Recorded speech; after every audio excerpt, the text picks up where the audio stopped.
Ce remède de grand-mère qui a été oublié est radical contre la toux et la bronchite.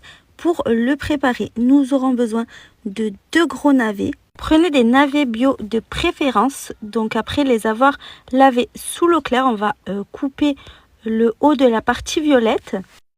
Le navet est très efficace contre la toux. Il aide à réduire le mal de gorge très rapidement et il contribue au renforcement du système immunitaire.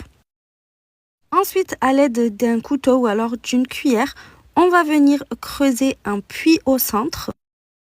Faites un puits assez profond sans pour autant transpercer le navet.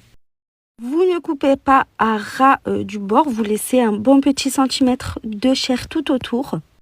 Si ce genre de vidéo de remède naturel vous plaît, n'hésitez pas à me le faire savoir pour que je vous en propose plus souvent. Dites-moi aussi ce que vous aimeriez pour les prochaines recettes. Il nous faudra ensuite un gros oignon qu'on va éplucher et puis qu'on va émincer.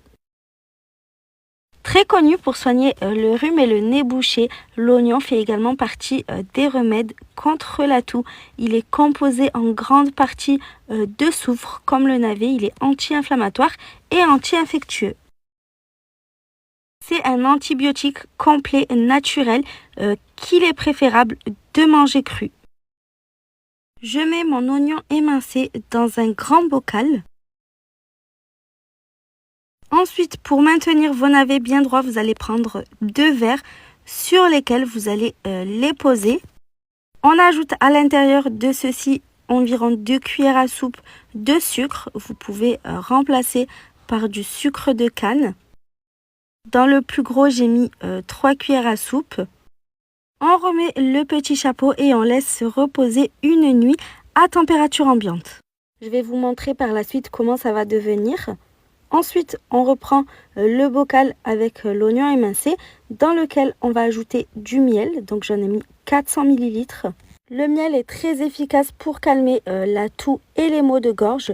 Il est conseillé pour la toux grasse de privilégier du miel de thym, d'eucalyptus ou alors de sapin.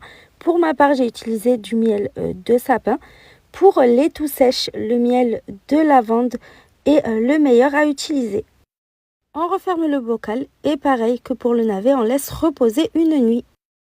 Le lendemain, vous voyez, le sucre s'est transformé en sirop. Il a absorbé le jus du navet.